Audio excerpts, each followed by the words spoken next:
आज हम लोग चर्चा करते हैं विश्वविद्यालय अनुदान आयोग, यूनिवर्सिटी ग्रांट्स कमीशन। इस पर एक क्वेश्चन लेंगे, उस पर आधारित 2-3 प्रश्न को देखेंगे, यानी पॉइंट को देखेंगे। विश्वविद्यालय अनुदान आयोग भारत के प्रथम अध्यक्ष का नाम सी.डी. देशमुख, यानी सी.डी. देशमुख प्रथम अध्यक्ष यूजीसी के थे। अब यूजीसी के फुल फॉर्म देखेंगे, यूनिवर्सिटी ग्रांट्स कमीशन।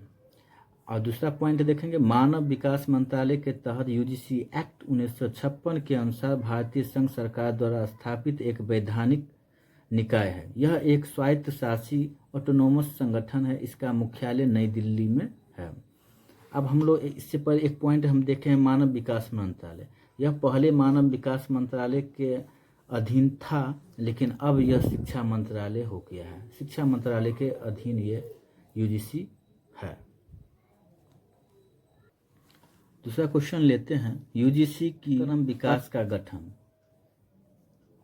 किया गया था, तो 1993 में किया गया था। यूनिवर्सिटी ग्रांट्स कमीशन, विश्वविद्यालय अनुदान आयोग। विश्वविद्यालय अनुदान आयोग भारत में विश्वविद्यालयों को मान्यता प्रदान करना इसका उद्देश्य है, और ऐसे मान्यताओं प्राप्त विश्वविद्यालयों और कॉलेजों को धन का वितरण करना, माने इसका उद्देश्य है यूजीसी का। यूजीसी की पाठ्यक्रम विकास समिति का गठन 1993 में किया गया।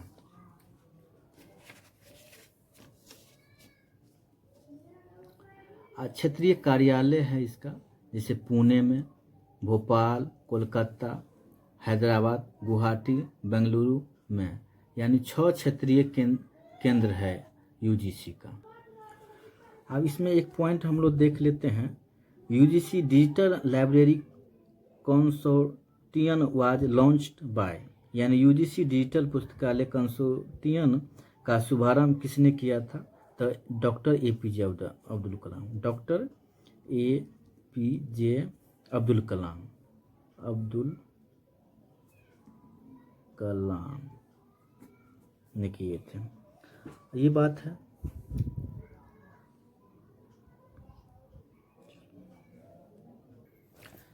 अब क्वेश्चन लेते हैं, विश्वविद्यालय पुस्तकालय का वित्तीय स्रोत, माने वित्तीय स्रोत का फाइनेंशियल सोर्स क्या है?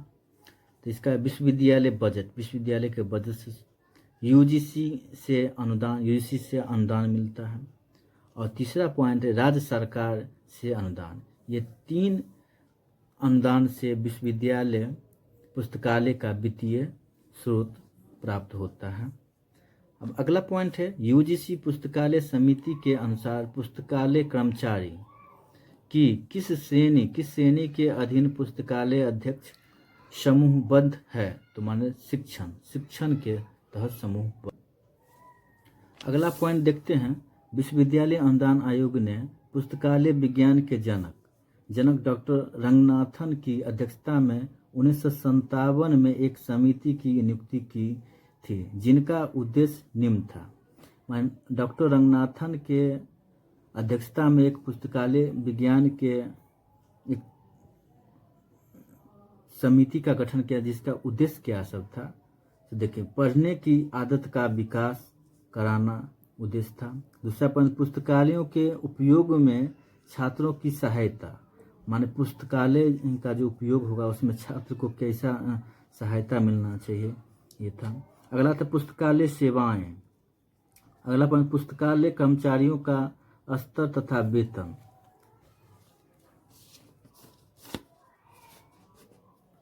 अगला पॉइंट है, डॉक्टर एस.आर. रंगनाथन विश्वविद्यालय अनुदान आयोग यानी यूजीसी की पुस्तकालय समिति के अध्यक्ष किस वर्ष में थे?